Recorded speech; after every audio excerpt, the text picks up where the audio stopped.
안녕하십니까. 이어서 경남 뉴스입니다. 문재인 새정치민주연합 대표와 홍준표 경남도지사가 무상급식을 두고 회동을 했지만 서로 입장 차이만 확인했습니다. 문재인 대표는 오늘 오전 경남도청의 홍준표 지사 집무실을 찾아 30분 동안 환담했습니다.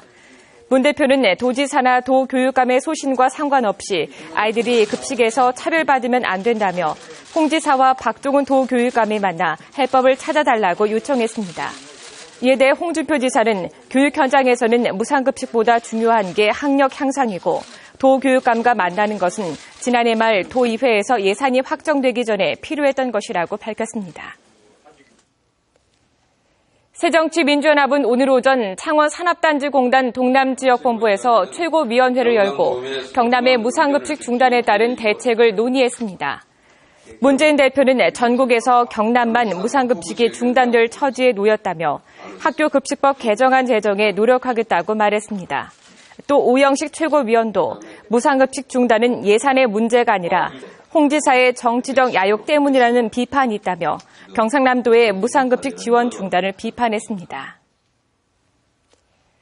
서민자녀 교육지원 조례를 반대하는 학부모들이 도의회 상황실에서 의장 면담을 요구하며 농성을 하고 있습니다. 무상급식 지키기 경남운동본부 등 학부모 대표 6명이 어제 김인군 도의회 의장과의 면담 뒤 상황실을 나오지 않고 추가 면담을 요구하고 있다고 밝혔습니다. 학부모 대표들은 어제 김 의장과 만나 서민자녀 교육지원 조례를 폐기하고 무상급식 예산 지원 방안을 마련해달라고 요구했습니다.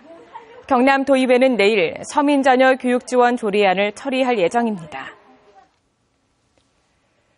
고성군의 AI 발생 지역에 내려졌던 이동 제한이 오늘부터 전면 해제됐습니다.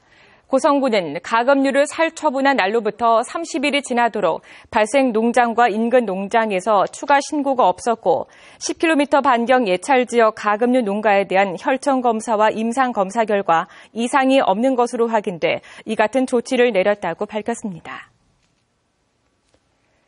한국공인중개사협회 경남도 지부가 경남도 주택중개보수 조례 개정안의 도의회 통과를 저지하기 위한 총걸기 대회를 열었습니다. 공인중개사 회원 300여 명은 국토교통부 개편안이 고가주택의 기존 중개보수 요율을 절반 이상 인하했음에도 상한 요율로 문구를 표시함에 따라 또 다른 분쟁이 발생한다며 요율을 확정해야 한다고 주장했습니다. 한편 경남도의회 건설소방위원회는 지난 12일 국토부 권고안 대로 관련 조례 개정안을 의결했습니다. 부산고등법원 창원 제1형사부는 당시 홍 지사 캠프 관계자 51세 유모 씨에 대한 항소심 선고 공판에서 공직선거법 위반죄를 적용해 벌금을 선고했습니다. 유 씨는 지난해 4월 새누리당 경남도지사 후보 당내 경선에서 자신이 운영하는 산악회 회원에게 홍준표 후보를 지지, 홍보하는 문자 메시지를 전송한 혐의로 기소돼 1심에서 벌금 400만 원을 선고받았습니다. 버산에서 여성 승객을 성추행한 혐의로 검거된 소방공무원이 지난해에도 같은 혐의로 형을 받았지만 해당 소방서가 규정에 따른 징계 절차를 이행하지 않은 것으로 나타났습니다. 경남도 소방본부에 따르면 성추행 혐의로 붙잡힌